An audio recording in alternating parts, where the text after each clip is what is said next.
ganun din yun. Di pwedeng, hinto ka ng sugal, di ba? Kasi hindi rin natin alam kung anong tumatakbo sa mga utak nila, di ba? Meron silang pinagdadaanan. Saan kaya galing yan? Kailangan simulan natin doon. Trauma ba yan o aksidente? Na feeling niya, ganun lang palang buhay, no? Anytime pwedeng mawala. So kung ganun lang palang buhay, walang kasiguruhan, anytime pwede ko mamatay, wala. I-enjoy ko to ng todo. Kung anong meron ako, di ba? Kung masarap sa sugal, di isugal ko na to, di ba? Kung masarap sama barkada, sama ko na yung barkada ko. Totodo ko na yung pera ko, sugal ko na. Yung ganun, saan kaya siya nanggagaling? Yun ba ay paraan para tumakas? Dahil ayaw niya sa loob ng bahay? Magulo ba yung bahay kaya mas gusto niya sa barkada? Paano ko? Ano na? Asan po ako doon sa mga... Kailangan mo kasing malaman din kung nasan siya para malaman mo kung nasan ka.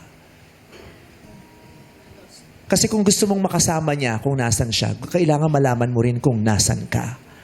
Unless klaro sa'yo na, kung nasan ka man, dito ako. Bahala ka kung kailan ka babalik, nandito ako. Or, kung wala ka dito, sorry, baka pagbalik mo rito, wala na ako. Diba? Kung gusto mong magkasama kayong dalawa, kailangan malaman mo kung nasan siya. At kailangan alam niya din kung nasan ka para magtagpo kayong dalawa. Kasi kung kayong dalawa ay nasa magkaibang lugar, hindi kayo magtatagpo. Kahit magkatabi kayo para kayong magkalayo.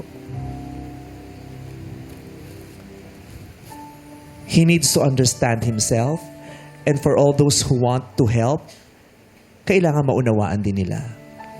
Pero ikaw din, kailangan maunawaan mo rin ang pinanggagalingan mo. Diba? You also need to help yourself. Pero tama yung dahilan, yung nasa isip mo, ay, pangit na ng epekto nito sa akin eh. Yes. Kung mawawala ka sa akin, or if I will lose you,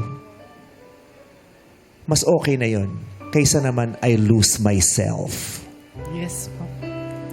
Pero ang haba pa ng pagtitiis ko bago ko napagdesisyon ng iwan siya. Ano ba yan, Joyce? Natanong mo ba sa ex mo kung ikaw o yung pagsusugal o yung mga kaibigan niya, pinapili mo ba siya?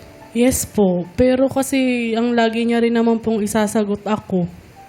Pero hindi mo nararamdaman yun? Hindi po. Kasi kahit yung mga bisyo, yung addiction, tinetherapy kasi yan eh. Yes, lahat. Diba? Lalo na sa ibang bansa. Kasi nga dito, hindi siya masyadong pinag-uusapan. Rehab. Parang normal lang na nalulung ka, tapos bukas makalawa, pwede kang yung ganun. Bukas makalawa, ayoko na, diba? Hindi eh. Nagiging sakit din yung addiction eh. Nagiging kondisyon ng iyong, bahagi siya ng iyong mental health na kinakailangan siyang tinetherapy at pinaglalaanan din ng sapat na panahon at pangunawa. May support group pa Support yan. group, di ba? Pero sa Pilipinas kasi hindi masyadong pinag-uusapan yan. Yung iba't ibang uri ng addiction at kung anong klaseng condition ba yan. Akala nila basta nagbisyo lang siya, anytime dapat umalis ka dyan pag hindi ka alis yung ganyan. Pero dahil nga hindi siya normal o pangkaraniwang pinag-uusapan, hindi na masyadong nauunawaan. At hindi rin masyadong pangkaraniwan sa mga tao na isinasama sa kanilang wellness yung mental health. Ang wellness sa kanila, general check-up, dental check-up, yun na. Yung wellness sa kaisipan, hindi kasama yun sa Pilipinas. Kaya dapat lagi siyang napag-uusapan para mas maging normal siya at unti-unting maunawaan.